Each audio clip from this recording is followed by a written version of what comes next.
Overcoming the lockdown restrictions, sown area of summer crops has increased significantly, registering 36% increase over the last year, pushed up mainly by rice cultivation. Farming operations in the field, harvesting and sowing, have been exempted from lockdown, but social distancing and social responsibility has to be maintained. Farming machinery, shops, custom hiring centers, services related to fertilizers and seeds, mandi operations for marketing have also been given concessions from lockdown to enable farming to proceed smoothly.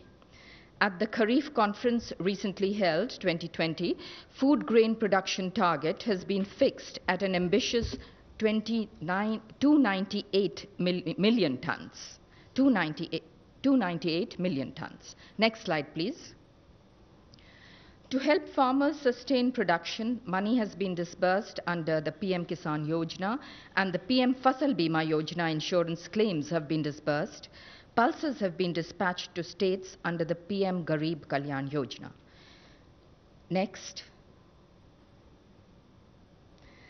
An All India Transport Call Center 180018042000 has been recently launched, and the Kisan Rath app has been launched to facilitate transportation of food grains and perishables across the state. Next slide, please. Regarding Ministry of Consumer Affairs, Food and Public Distribution, I would like to inform you that face masks and sanitizers have been brought under the Essential Commodities Act. NGOs have been permitted to buy food grains directly from FCI for relief operations. FCI has moved double the average food grains across the country during the lockdown. Next, please.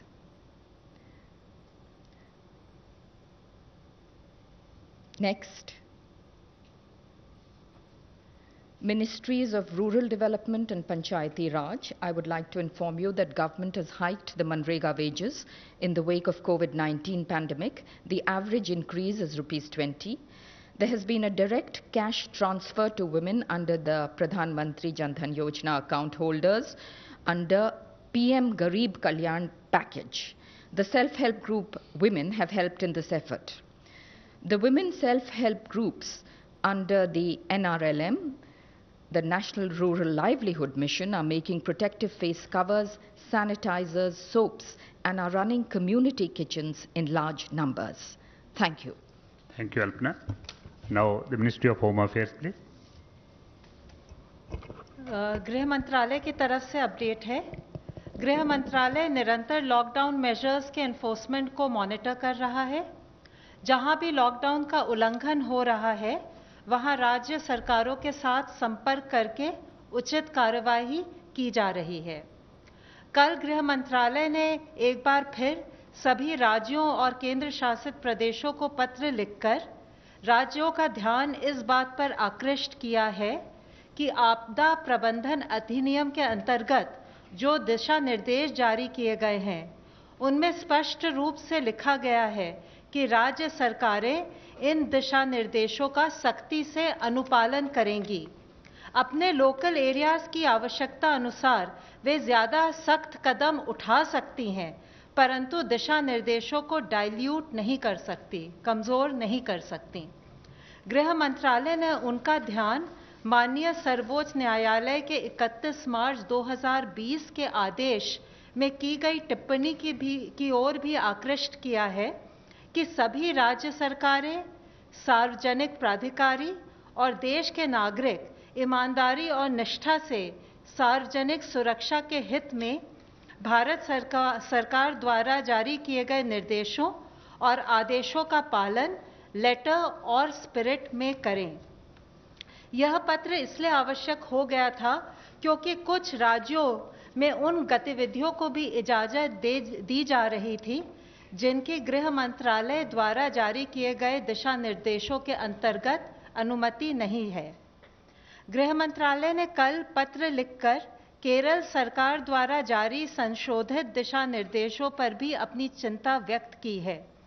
कुछ गतिविधियों की अनुमति दी गई है उनके द्वारा जो आपदा प्रबंधन अधिनियम 2005 के तहत गृह मंत्रालय द्वारा जारी आदेशों का उल्लंघन है और लॉकडाउन नियमों को भी क्षीण कर रहा है। उनसे अनुरोध किया गया है कि राष्ट्रीय लॉकडाउन नियमों का अनुपालन सुनिश्चित करें। कुछ जिलों में भी लॉकडाउन नियमों के उल्लंघन के कुछ मामले सामने आए हैं जो स्वास्थ्य के लिए गंभीर खतरा पैदा कर सकते हैं। कुछ जिलों में कोविड-19 के संक्रमण की स्थिति गंभीर है या गंभीर होती जा रही है, जैसे राजस्थान में जयपुर, मध्य प्रदेश में इंदौर, महाराष्ट्र में मुंबई और पुणे, पश्चिम बंगाल में कोलकाता, हावड़ा, 24 परगना नॉर्थ, मेदिनीपुर ईस्ट, दार्जिलिंग, जलपाईगुड़ी और कालिम्पोंग। इन चारों राज्यों के प्रभावित जिलों का ऑन द स्पॉट आंकलन करने के लिए आपदा प्रबंधन अधिनियम 2005 के अंतर्गत गृह मंत्रालय ने 6 इंटर मिनिस्टीरियल सेंट्रल टीमों का गठन किया है। ये टीमें अपने निर्धारित स्थान पर पहुंच चुकी हैं। इन टीमों का भारत सरकार के एडिशनल सेक्रेटरी के स्तर के अधिकारी लीड कर रहे हैं। प्रत्येक टीम में 6 सदस्य हैं, जिनमें एक सीनियर पब्लिक हेल्थ स्पेशलिस्ट तथा नेशनल डिजास्टर मैनेजमेंट अथॉरिटी के एक सीनियर अधिकारी भी शामिल हैं। इस प्रकार गृह मंत्रालय का यह प्रयास है कि उपलब्ध एक्सपर्टीज को जितना मुमकिन हो सके उतना राज्यों के साथ साझा करें, जिससे कि लोक हित में सबकी मदद हो सके। ये टीमें हॉटस्पॉट एरियाज, हेल्थ और मेडिकल इंफ्रास्ट्रक्चर के प्रबंधन और आपदा प्रबंधन के मुद्दों पर राज्य सरकारों का सहयोग करेंगी तथा लॉकडाउन नियमों के अनुपालन के अलावा आवश्यक वस्तुओं की आपूर्ति, सोशल डिस्टेंसिंग के अनुपालन, स्वास्थ्य सुविधाएं, स्वास्थ्य कर्मियों की सुरक्षा, गरीब एवं श्रमिकों के लिए राहत शिविरों की स्थिति आदि पर अपनी रिपोर्ट देंगी। आशा है इन कदमों के साथ हम मिलकर कोविड-19 के खिलाफ अपनी मुहिम में सफल होंगे। धन्यवाद। धन्यवाद। Health ministry representative please. अब तक टोटल 2546 लोग क्योर हो चुके हैं, जो कि हमारी ओवरऑल क्योर परसेंटेज को 14.75% तक लेके जाता है। कल से एडिशनल कंफर्म केसेस देश में 1553 आए हैं, which takes the total number of confirmed cases in the country to 17,265.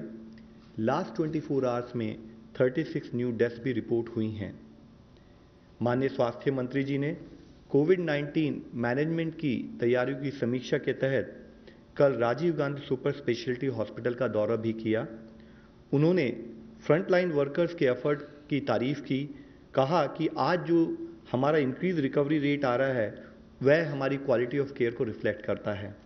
उन्होंने कहा कि लॉकडाउन 2.0 के दौरान लाइफ में डिसिप्लिन लाने से हम लोग रिच डिविडेंड्स पा सकते हैं, जिससे हमें कोविड की लड़ाई जीतने में सफलता मिलेगी। G20 एक इंटरनेशनल फोरम है जिसमें 19 देश और यूरोपियन यूनियन के नेशन मेंबर्स फाइनेंशियल इश्यूज के साथ साथ सोशियो इकोनॉमिक इश्यूज पर भी डिस्कस करते हैं। G20 के मेंबर नेशंस वर्ल्ड का 80% इकोनॉमिक आउटपुट, ग्लोबल पॉपुलेशन 2/3 और 3/4 जो इंटरनेशनल ट्रेड है उसको रिप्रेजेंट करते हैं। उस G20 के स्वास्थ्य मंत्रियों की कल एक वीडियो कॉन्फ्रेंस के द्वारा मीटिंग हुई, जिसमें कोरोना वायरस से निपटने के लिए कोऑपरेशन और कोलैबोरेशन के इशू पर डेलिब्रेट किया गया। माननीय मंत्री जी ने इन टेस्टिंग टाइम्स के दौरान सभी मेंबर स्टेट्स के साथ मिलकर काम करने के लिए भारत के कमिटमेंट को जाहिर किया। उन्होंने कहा कि भारत G20 के देशों के साथ मिलकर वैक्सीन डेवलपमेंट और ड्रग डेवलपमेंट पर काम करना चाहेगा। इसके साथ ही गवर्नमेंट ऑफिसेज के कामकाज के लिए स्वास्थ्य मंत्रालय ने अधिकारियों को एक गाइडलाइंस के द्वारा वायरस के स्प्रेड को रोकने में संबंधित प्रिकॉशनरी मेजर की सलाह दी है, जिसमें बताया गया है कि officials reusable cloth face cover use करें, डिसइंफेक्शन प्रोटोकॉल का स्ट्रिक्ट फॉलो करें, फ्रीक्वेंटली सोप या पानी से हाथ धोएं या फिर हैंड रब या सैनिटाइजर को यूज करें और ऑफिशियल्स एक दूसरे के बीच में एडिक्वेट डिस्टेंस मेंटेन करें। साथ ही किसी भी जगह पर 5 से अधिक लोगों की गैदरिंग को अवॉइड करना है। डबलिंग रेट ऑफ केसेस, जिसका मतलब है कि कितने दिनों में टोटल केस काउंट डबल हो रहा है, उसको हम अलग अलग इंटरवल्स पर कैलकुलेट करते हैं और जिसके तहत हमने पिछले 7 दिनों के डबलिंग रेट के बेसिस पे जब कैलकुलेट किया तो देखा कि इंडिया का डबलिंग रेट लॉकडाउन से पहले जो 3.4 था, अब वह इंप्रूव होकर 7.5 हो चुका है। और इससे संबंधित और भी एक अच्छी न्यूज़ ये है कि अगर हम 19 अप्रैल तक का डेटा लें तो इस नेशनल एवरेज के तहत 18 स्टेट्स में नेशनल एवरेज से बेटर परफॉर्मेंस और बेटर इंप्रूवमेंट नोटिस किया गया है, जिसमें कि दिल्ली में डबलिंग रेट 8.5 डेज है, कर्नाटका में 9.2 डेज है, Telangana 9.4 days, Andhra Pradesh 10.6 days, Jammu Kashmir 11.5 days, Punjab 13.1 days, Chhattisgarh 13.3 days, Tamil Nadu 14 days और बिहार 16.4 डेज। ये जितने राज्य हैं यहाँ पर 20 से कम करीब डबलिंग रेट नोटिस किया गया। इसके साथ ही कुछ राज्यों में 20 से 30 के दिनों में भी डबलिंग रेट नोटिस किया गया, जो उनकी परफॉर्मेंस को दर्शाता है, जिसमें अंडमान निकोबार 20.1 है, Haryana 21 days, Himachal Pradesh 24.5 days, Chandigarh 25.4 days, Assam 25.8 days, Uttarakhand 26.6 days, Ladakh 26.6 days. इसके साथ ही हमारी कुछ स्टेट इवन उनका 30 दिनों से भी ज़्यादा डबलिंग रेट यानी कि उनकी परफॉर्मेंस, उनका केस मैनेजमेंट में हम इम्प्रूवमेंट नोटिस कर रहे हैं, वह है उड़ीसा और केरला। मैं ये एक बहुत अच्छी हार्टनिंग न्यूज़ के रूप में आप लोगों के सामने प्रस्तुत करना चाहूँगा और राज्य और जिला स्तर पर जो हमारे कोविड के फील्ड वॉरियर्स काम कर रहे हैं इस विषय में, उनको धन्यवाद देना चाहूँगा। It is however we would also like to point out कि हम एक लड़ाई में हैं, हम एक बैटल में हैं और हम आराम नहीं कर सकते। एक भी दिन की हमारी विफलता या एक भी व्यक्ति की विफलता हमारे इस क्यूए रिजल्ट को, परिणामों को नेगेट कर सकती है और इसलिए ज़रूरी है कि हम सारी गाइडलाइंस का यूनिफॉर्म इम्प्लीमेंटेशन करें।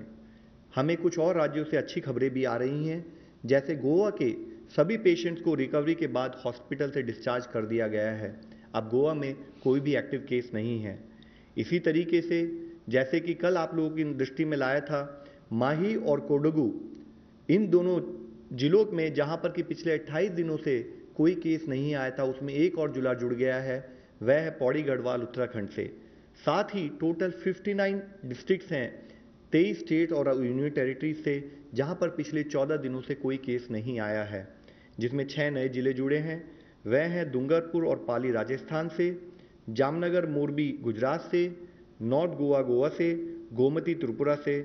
और इससे संबंधित हम आप लोगों से रिक्वेस्ट करना चाहेंगे कि फिर भी हमें हर तरीके से सतर्क रहने की आवश्यकता है।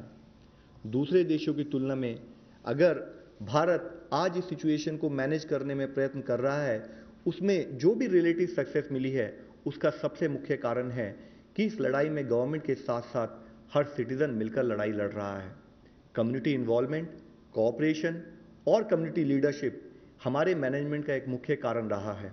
माननीय प्रधानमंत्री जी की अपील के तहत देश का हर नागरिक इस लड़ाई में जुड़कर लड़ रहा है, फिर चाहे वह लॉकडाउन का इम्प्लीमेंटेशन हो या सोशल डिस्टेंसिंग से रिलेटेड बिहेवियर चेंज हो, कंटेनमेंट जोन में लॉकडाउन का स्ट्रिक्ट इम्प्लीमेंटेशन हो, कॉन्टैक्ट ट्रेसिंग और सर्वेलेंस से हम हेल्थ वर्कर्स का सहयोग करते रहें और हर तरीके से फील्ड स्थाई पर पेशेंट मैनेजमेंट पर फोकस कर हम मॉर्टेलिटी को अवॉइड करें, यह हमारा प्रयत्न होना चाहिए। आज जब हम कुछ प्रांतों में रिलैक्सेशन प्रोवाइड कर रहे हैं, तो जरूरी है कि हम सोशल डिस्टेंसिंग के नॉर्म्स का पूर्णतः पालन करें, ताकि जो कोविड के केसेस कुछ जिलों में, कुछ राज्यों में कम हो रहे हैं, वे और भी कम हों। और जो जिले ग्रीन जोन में चले गए हैं, वहाँ पर हम सबकी रिस्पॉन्सिबिलिटी है कि वह जीरो केस की स्थिति में ही बने रहें। हम सभी को पता है कि इस बीमारी की कोई अभी तक वैक्सीन नहीं है। इसकी अब केवल एक ही वैक्सीन है जो हमें सबसे ज़्यादा इफेक्टिव सपोर्ट करती है, वह है सोशल वैक्सीन यानी सोशल डिस्टेंसिंग। इसीलिए फिर आप लोगों से विनती है, आपके द्वारा सबसे विनती है कि काइंडली हमें सपोर्ट करें कि सोशल डिस्टेंसिंग और प्रिवेंटिव गाइडलाइंस का पालन देश का हर व्यक्ति एक जिम्मेदारी के रूप में करता रहे और बिहेवियरल चेंज के रूप में अपनी ज़िंदगी में अपनाएं, ताकि हम इस लड़ाई से जीत सकें। धन्यवाद। Now, online question for ICMR. The rapid antibody tests have come under scanner word over for quality issues. Did ICMR conduct batch-wise quality tests before dispatching them to states, as certain states have raised concern about their quality?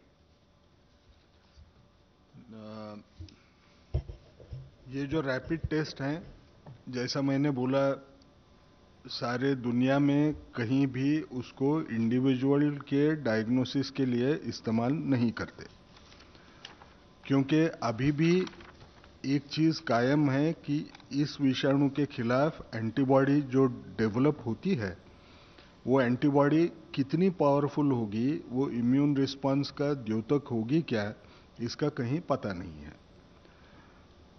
ऐसे रहते हुए भी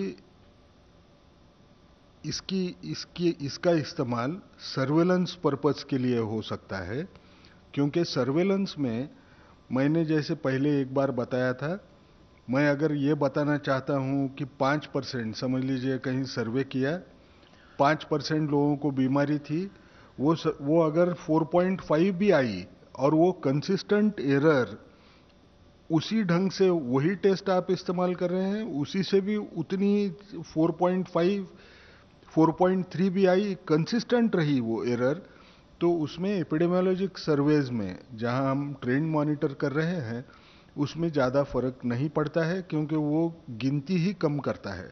आपको अगर उदाहरण देना है तो सादे ढंग से देता हूं, जैसे अगर वो इलेक्ट्रॉनिक वेइंग मशीन होता है और उसका कंपैरिजन हम जो बाथरूम स्केल इस्तेमाल करते हैं वजन के लिए, वो दोनों में अगर हमने देखा, इलेक्ट्रॉनिक वेइंग मशीन जो होगा उस पे एक्यूरेट आएगा, लेकिन जो बाथरूम वेइंग मशीन है उसमें एरर रहेगी।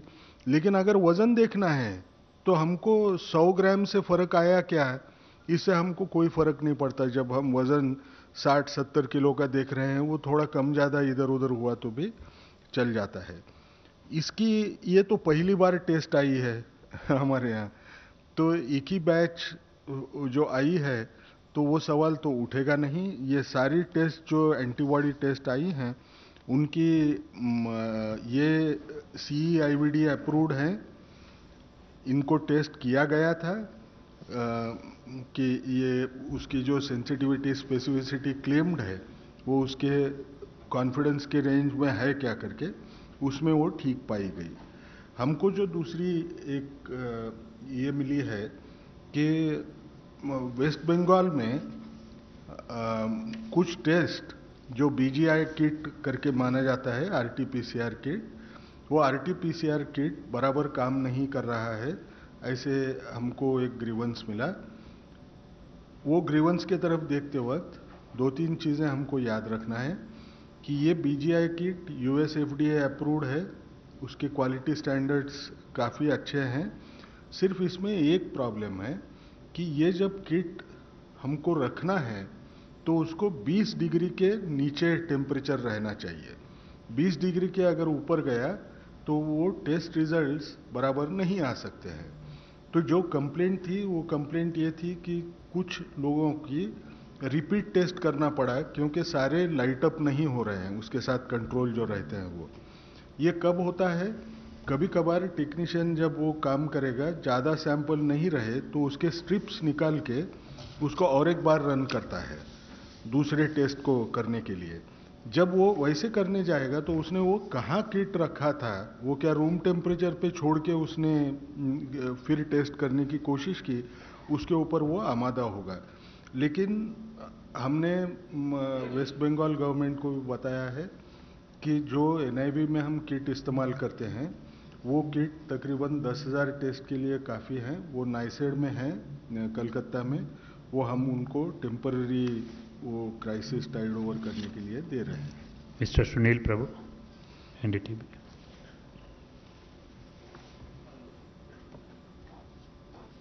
Hello.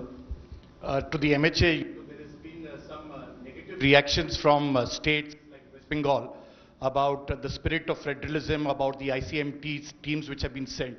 I know the guidelines of the National Disaster Management Act and why you have sent those teams. But states have some certain misgivings, as well as the fact that you're using and not an order, but a direction which has been said in a Supreme Court judgment. There's a big difference. Even Supreme Court judges have pointed out that that cannot be seen as an order. It's only a direction. But you are saying you have said we see it as a direction, whatever the observations should be read as directions. And to ICMR, what is the issue about, the fact that asymptomatic people are turning positive? How do you respond to that?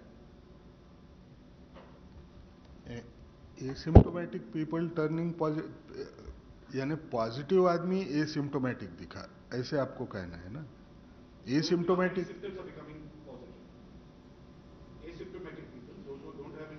तो वो तो हमने पहले भी बहुत बार बताया है। 100 लोगों को अगर इन्फेक्शन हुआ तो उसमें से 80 लोगों को इन्फेक्शन उसमें कोई लक्षण दिखाई नहीं देता।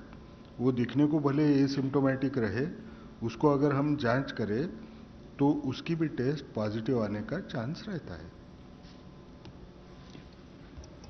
As I mentioned, that the purpose of constituting the interministerial teams is to provide support and assistance to the states in their endeavor to combat COVID-19.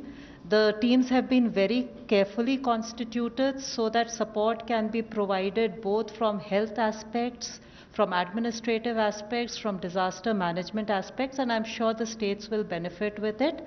As regards what our orders say, the orders are available on the website. I would request you to read them very carefully. It's very clear what the order says. It mentions the observations of the Honorable Supreme Court, but the orders have been issued under various provisions of Section 35 of the Disaster Management Act. Thank you. Another online question. Just want the spirit of federalism, because states are worried. Okay, it's all right. I think that's 30 journalists in Mumbai tested positive. Will the Ministry of Health and Family Welfare test all the journalists on ground? I think it is of concern to everyone of.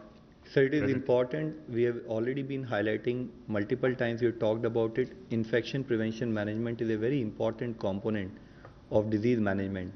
And what we are hearing about our journalists becoming positive is definitely very unfortunate news. We would request that kindly, when you are attending to your call of duty, follow the required precautions, follow the required social distancing norms, and also use face mask or face covers. So, and besides keeping the distance. And as far as the sampling is concerned, sampling criteria is very clear. And as per that sampling criteria, anyone who need to be tested will be sampled. Mr. Ashok Raj, ANI. Hi, sir. My question is, if someone tests positive or confirmatory RT-PCR test done, there were reports that this Chinese antibody test have been faulty in the past. In this a concern, because of lot of cases have come positive that have no symptoms, and this Chinese antibody rapid testing kits have a track record of being faulty. ICMR. मैं नहीं बोलूँगा ना कुछ problem नहीं। हमने बार बार एक कहा है, एंटीबॉडी टेस्ट देरी से पॉजिटिव आती है। उसको पॉजिटिव आने को एक अंदाज बताया जाता है। एक ही स्टडी है, एक समझ के चलिए, एक ही स्टडी है जो बोलती है 15 दिन के बाद में वो टेस्ट पॉजिटिव आती है। पीसीआर ये पहली टेस्ट होती है जो सबसे यानी अच्छी टेस्ट करके मानी जाती है, जिसमें इंडिविजुअल को बीमारी है क्या नहीं ये तय किया जा सकता है। वो टेस्ट बहुत पहले पॉजिटिव आ जाती है। जब इंसान सिम्टोमेटिक रहे तो वो तो पक्का पॉजिटिव रहती है। अब ये जो डिस्कॉर्डेंस है, यानी पीसीआर पॉजिटिव आएगा लेकिन एंटीबॉडी तैयार होने को टाइम लगेगा, ये तो नेचुरल है, यानी ये बीमारी में दिखाई देता है। तो इस किस्म की डिस्कॉर्डेंस हमको दिखेगी।